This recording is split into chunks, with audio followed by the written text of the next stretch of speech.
So this week I wanted to talk about a game I've been playing over the past week. That game is Yakuza Kiwami. This is a remake of a PS2 game by Sega called Yakuza. Kiwami essentially means extreme, and what this is it's a complete remake of it from the ground up, built on the same engine and style as Yakuza 0, which from what I heard was a very good game. I haven't played it. This is my very first entry into the series. So this has been built almost like a brand new game. Full 1080p, 60 FPS gameplay, ran beautifully. Now, this game is obviously originally a Japanese release, and they've ported it to the West by not doing voice dubs. It's just pure subtitles, which some people might not like that. You know, they might not want to play an entire game that's in a different language and constantly have to read subtitles. But if you look at the original Western release of the PS2 version, when it came out, it had a pretty good cast, but it didn't sound right. If you listen to the translations, these are brand new voiceover dubs. They had the entire cast redo their lines for this remake. But if you listen to this and then you listen to the Western dub, it just doesn't sound right.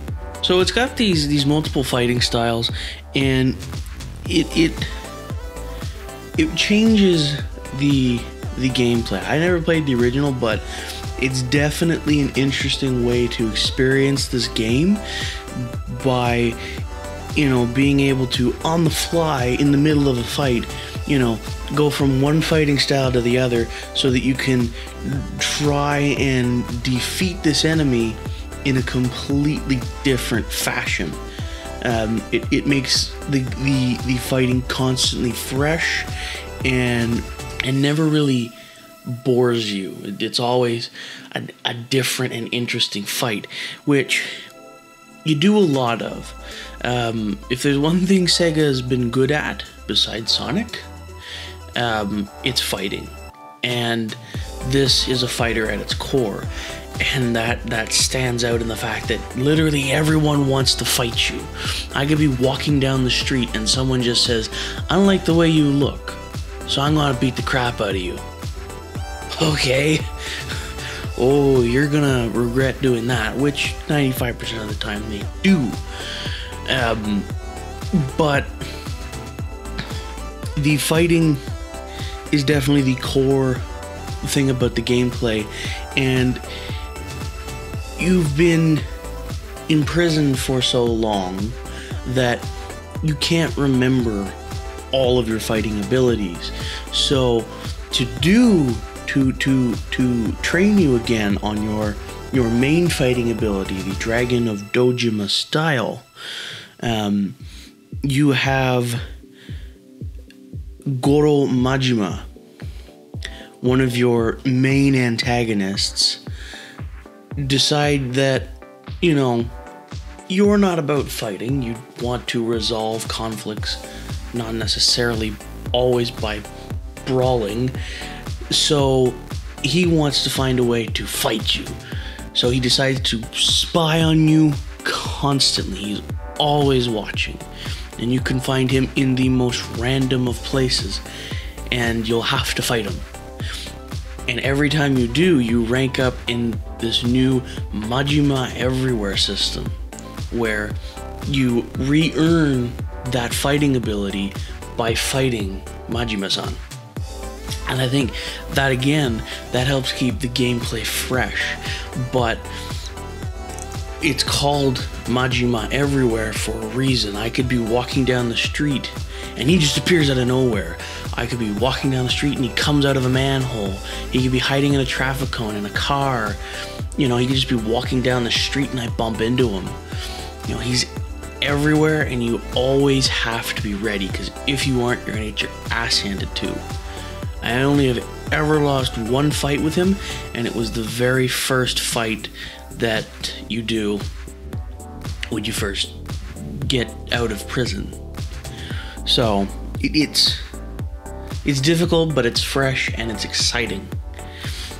Now, another thing about this game is that there's a lot more story to it. It doesn't change the story. It's still, at its core, the very same game that it was back in 2005. But now it has, I believe, about 30 extra minutes of cutscenes, which adds so much more exposure to the story. And one of your original friends, Nishikiyama, there's his whole backstory of after you are imprisoned for 10 years, what happens during those 10 years. And it's really interesting to get that bit of extra backstory.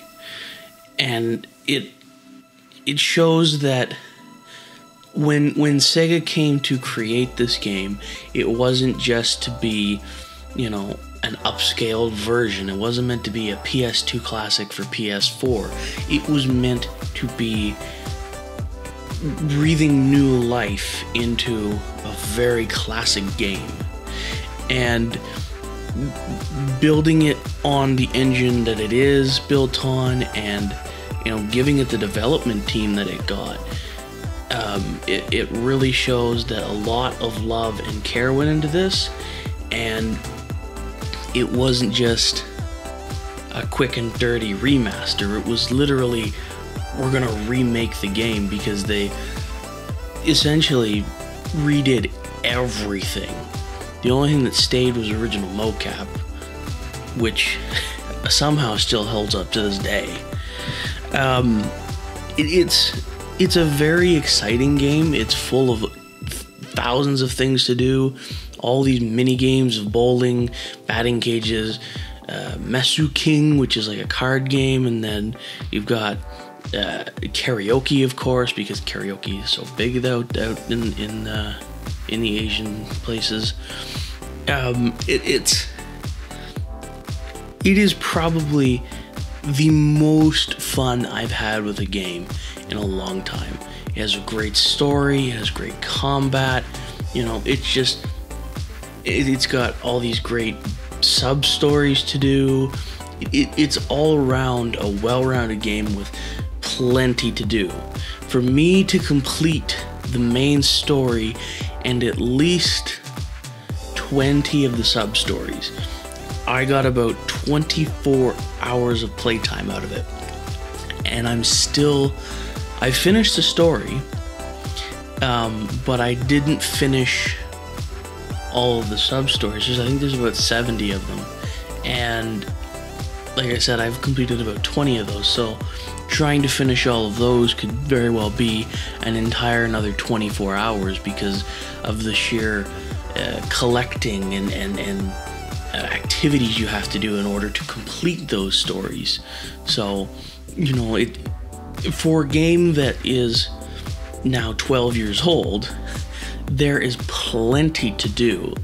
And with Sega having announced Yakuza Kiwami 2, at least in Japan, I hope we see the continuation of the story come to the West again, because quite frankly, if this is the level of quality we can expect from a remaster like this, then I just want to see more.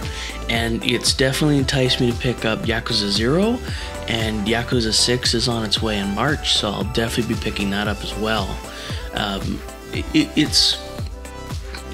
Give it a try. Like, this game isn't very much. It's $40 in Canada. I believe it's $30 in the US. To celebrate its release, it came in a steelbook. So if you can still get that, it was while supplies limited. If you can still get that, that's an even better value add. But like for $30-$40, it's a good way to step your feet into it and see if it's something that you'll like, because putting $60 or $80, depending on your region, on Yakuza 0 might not be the best place to start, but since Yakuza Kiwami is built on that same engine and some of those similar fighting styles, it's a good place to start and see if you want to enter the rest of the series. I'm going to be playing more of it. I'm probably going to pick up Yakuza 0 at some point, so definitely excited for that. But anyway, I just wanted to share my thoughts on this game I've been playing, and it's been absolutely exciting. It's been a breath of fresh air for me, because games, you know, have been so repetitive. Your Call of Duties and your Battlefields and, you know, all that, just, it gets tiring, whereas this was something really fresh and really new, at least to me, and I'm excited for more of it. So anyway, that's gonna do it. If you like this video, please hit the like button. If you aren't subscribed, please subscribe, and I will see you next time. Thanks.